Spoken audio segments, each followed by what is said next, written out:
شروع اللہ کے نام سے جو بڑا مہربان نہایت رحم کرنے والا ہے۔ السلام علیکم ورحمۃ اللہ وبرکاتہ۔ حضرت انس رضی اللہ تعالیٰ عنہ سے روایت ہے کہ رسول اللہ صلی اللہ علیہ وآلہ وسلم نے فرمایا، خبردار جس شخص نے جھوٹی گواہی کے لیے اپنے آپ کو قاضی کے سامنے بنا کر پیش کیا، اللہ تعالیٰ قیامت کے روز تار کول کی قمیض کے ساتھ اس کو مزین فرمائیں گے اور آگ کی لگام اس کے منہ میں ڈالیں گے۔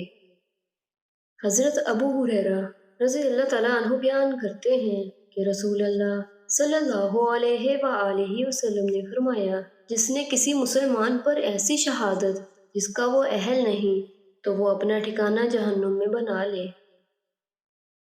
حضرت ابو درداء رضی اللہ تعالیٰ عنہ بیان کرتے ہیں کہ رسول اللہ صلی اللہ علیہ وآلہ وسلم نے فرمایا، کیا میں تمہارے سب سے بہتر اور تمہارے رب کے نزدیک سب سے پاکیزہ اور سب سے بلند درجے والے عمل کی تمہیں خبر نہ دوں؟ وہ عمل تمہارے لیے سونا چاندی خرچ کرنے سے بہتر ہے، وہ عمل تمہارے لیے اس سے بھی بہتر ہے کہ تم میدان جنگ میں اپنے دشمن سے ٹکراؤ، وہ تمہاری گردنیں کاٹے اور تم ان کی، یعنی تمہارے جہاد کرنے سے بھی افضل۔ لوگوں نے کہا، جی ہاں ضرور بتائیے۔ آپ نے فرمایا، وہ اللہ تعالیٰ کا ذکر ہے۔ معاذ بن جبل رضی اللہ تعالیٰ عنہ کہتے ہیں، اللہ کے ذکر سے بڑھ کر اللہ کے عذاب سے بچانے والی کوئی اور چیز نہیں ہے۔